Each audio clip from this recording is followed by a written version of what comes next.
আসসালামু আলাইকুম এভরিওয়ান, কেমন আছেন? আলহামদুলিল্লাহ আমি ভালো আছি। আশা করছি আপনারা যে যেখানে আছেন সবাই সুস্থ আছেন এবং আল্লাহ তাআলা সবাইকে ভালো রাখুক সেই কামনাই করি। তো শারমিস ডায়েরি ব্লগে নতুন আরও একটি ভিডিও নিয়ে আমি হাজির হলাম। আর আজকে এই যে জিলাপিগুলো দেখতে পাচ্ছেন, এই জিলাপিগুলো মিলাদের জন্য শুক্রবারে মসজিদে দেওয়া হবে। আসলে মৃত্যুবার্ষিকী বা জন্মদিন বা যে কোনো অকেশন হাদিসে নেই বা হাদিসে আছে কি না আমি সঠিক জানি না। তবে কারোর জন্য কিছু যদি করতে ইচ্ছা করে দান সাদকা, তাহলে আমি মনে করি করা যায়। তো আমার শ্বশুরের 3টা সন্তান, আমার হাজব্যান্ড, আমার বড় ননদ এবং আমার ছোট ননদ।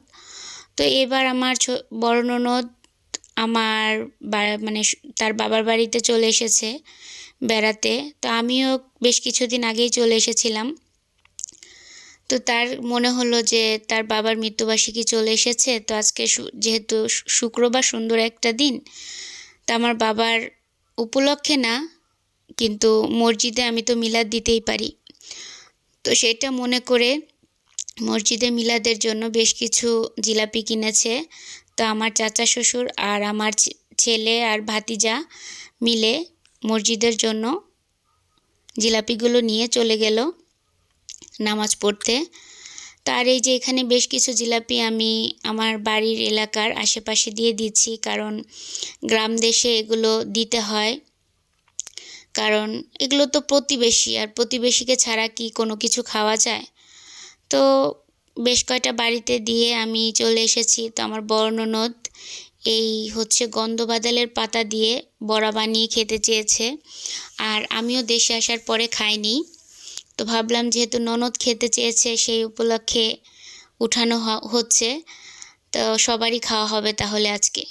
তো ডাল আর কিছুটা চাল ভিজিয়ে রেখে সেগুলোকে বেটে নেওয়া হচ্ছে সুন্দর করে, আর পাতা তো দুইটা একসাথে বেটে নিয়ে সুন্দর করে নিয়ে নেওয়া হয়েছে। তো পরিমাণ মতো আমি কিছুটা লবণ দিয়েছি, আর এর সাথে কাঁচামরিচ বাটা আর কটা রসুন বেটে নেওয়া হয়েছে। তো এখন শুধু আমি এই পেঁয়াজের মধ্যে লবণ দিয়ে চটকিয়ে নিচ্ছি, আর এখন সব কিছু দিয়ে খুব ভালোভাবে মাখিয়ে নিব, কারণ এটা মানে মাখানোটা তো সুন্দর করেই মাখাতে হবে যেন লবণ, ঝাল এবং পেঁয়াজটা খুব সুন্দরভাবে মিশে যায়। তো চুলাটা, এটা তো লার্কি চুলা মানে খড়ির চুলা। তো খড়ির চুলায় একটু রান্না করতে তো প্রবলেম হয় ফার্স্টের দিকে, তো ধোয়া ধোয়া হয়ে গিয়েছিল সেই জন্য। তো এখন জালটা ধরে গিয়েছে, আর আমি যে তেল দিয়ে সুন্দর করে ছোট ছোট করে আমি বড়াগুলো ভেজে নিচ্ছি। মনে হলো বড়াগুলো সবগুলো দেওয়ার পরে মনে হলো যে বড়াগুলো একটু বেশি বড় বড় হয়ে গিয়েছে, তো সেই জন্য আবার পরে ছোট ছোট করে ভেজে নিব। তো যা হোক, বড় হয়েছে তারপরও সুন্দর হয়েছে, কারণ কাঁচা তো নেই, কাঁচা থাকলে বড় হলে সমস্যা ছিল।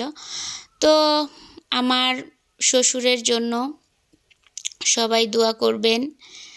আর শুধু আমার শ্বশুর না, মৃত ব্যক্তি যা আল্লাহর দুনিয়াতে আল্লাহ তাআলা ভালোবেসে যাদেরকে নিয়ে গেছে সবার জন্য আমাদের দোয়া করা উচিত। সবার জন্যই দোয়া করবেন, সবার জানা অজানা গুনাহগুলোকে যেন আল্লাহ তাআলা মাফ করে দেন।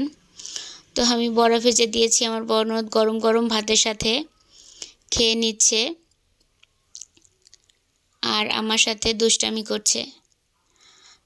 তো যা হোক, আমার ভিডিওটা যদি ভালো লাগে তাহলে অবশ্যই লাইক, কমেন্ট এবং সাবস্ক্রাইব করে আমার পাশে থাকবেন।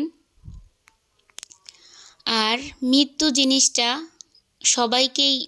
মৃত্যুর সাথে সবাইকে গ্রহণ করতে হবে। কার মৃত্যু কখন হবে এটা আসলে আমরা কেউ জানি না। আল্লাহ যাকে যখন ডাক দিবে তখনই চলে যেতে হবে। তো এখন গরম ভাত দিয়ে বেশ কিছু বড়া ভাজা হয়ে গিয়েছে, তো এখন গরম ভাত দিয়ে খাওয়ার পালা। তো আমার বড় ননদ আর আমার মেয়ে এখানে আমাকে রিভিউ দিচ্ছে বড়াটা কেমন হয়েছে।